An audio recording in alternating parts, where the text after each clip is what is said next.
इस deep dive में आपका स्वागत है।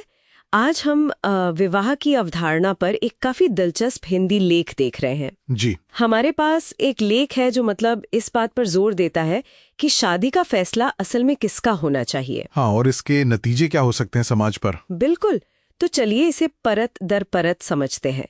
हमारा मिशन है इस लेख के मुख्य तर्कों को निकालना, मतलब शादी में आपसी सहमति कितनी जरूरी है और इतिहास के हिसाब से कौन सी विवाह पद्धति सबसे अच्छी बताई गई है इसमें। हाँ, तो लेख की शुरुआत ही देखिए काफी सीधी है। ये कहता है कि विवाह जो है वो मुख्य रूप से वर और कन्या का ही मामला है। हाँ, मतलब उनका आपसी प्रयोजन है, माता पिता का नहीं। सही। और सबसे अहम चीजें दोनों की आपसी खुशी, उनकी रजामंदी। बिल्कुल, लेख इस पर बहुत जोर देता है कि अगर खुशी ना हो तो वो शादी मतलब नहीं करनी चाहिए। अच्छा। हाँ, और इसमें एक दिलचस्प बात यह भी है कि ये खुशी सिर्फ आप कह सकते हैं व्यक्तिगत या पर्सनल लेवल तक ही नहीं है। ओह, तो फिर?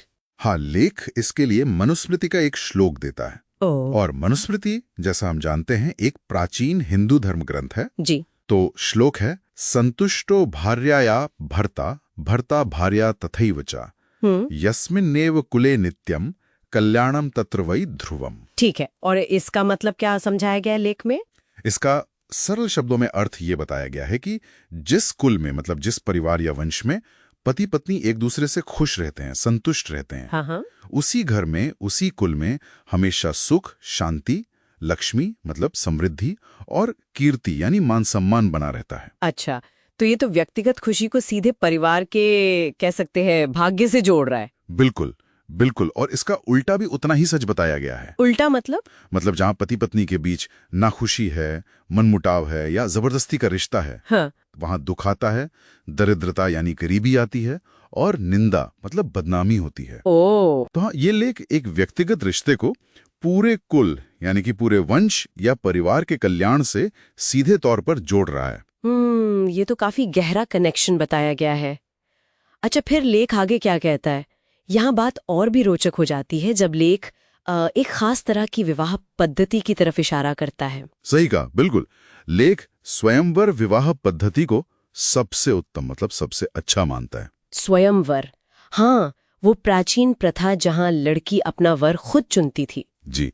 लेख का तर्क ये है कि जब तक आर्यावर्त में, जो प्राचीन भारत का एक नाम है, लोग ब्रह्मचर्य से विद्या पढ़कर, मतलब एक अनुशासित जीवन जीकर, ज्ञान प्राप्त करके, हाँ, फिर स्वयंवर के जरिए शादी करते थे, हाँ, तब तक देश लगातार तरक्की कर रहा था, उन्नति पर था। ब्रह्मचर्य से विद्या पढ़कर, इसका मतलब क्या उस दौर की शिक्षा प्रणाली से है जहां शादी से पहले संयम और पढ़ाई पर जोर था। हाँ, मोटे तौर पर यही मतलब है।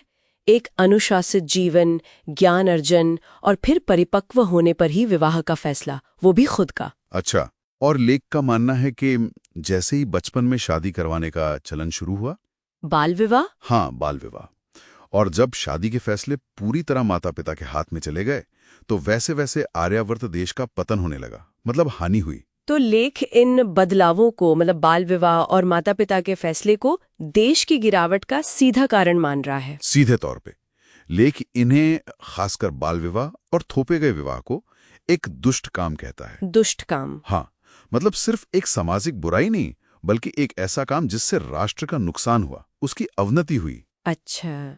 इसीलिए लेख बहुत जोर देकर कहता है कि इस प्रथा को छोड़ना चाहिए और स्वयंवर की पद्धति को फिर से अपनाना चाहिए, मतलब जहां व्यक्तिगत चुनाव और खुशी सबसे ऊपर हो।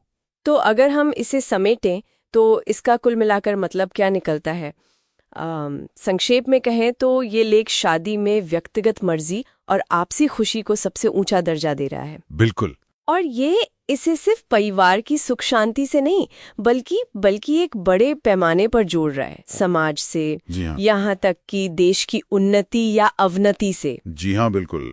लेखक का तर्क यही है कि व्यक्तिगत खुशी और चुनाव का असर परिवार से होकर समाज और राष्ट्र तक जाता है, और इस सब में स्वयंवर को वो एक आदर्श विवाह पद्धति के तौर पर पेश करता है। तो ये लेख हमें वाकई सोचने पर मजबूर करता है, और इससे एक, आप कह सकते हैं, एक अहम सवाल उठता है। क्या सवाल? कि ये जो विचार है कि व्यक्तिगत फैसलों का, जैसे कि अपना जीवन साथी चुनने का, सीधा और इतना गहरा संबंध समाज या राष्ट्र की किस्मत से हो सकता है। हाँ? इसे ऐतिहासिक रूप से कैसे देखा गया है और आज के दौर में इसके क्या मायने हो सकते हैं? क्या वाकई ऐसा कनेक्शन होता है? ये वाकई एक विचार करने योग्य बात है। निश्चित रूप से सोचने के लिए एक दिलचस्प बिंदु।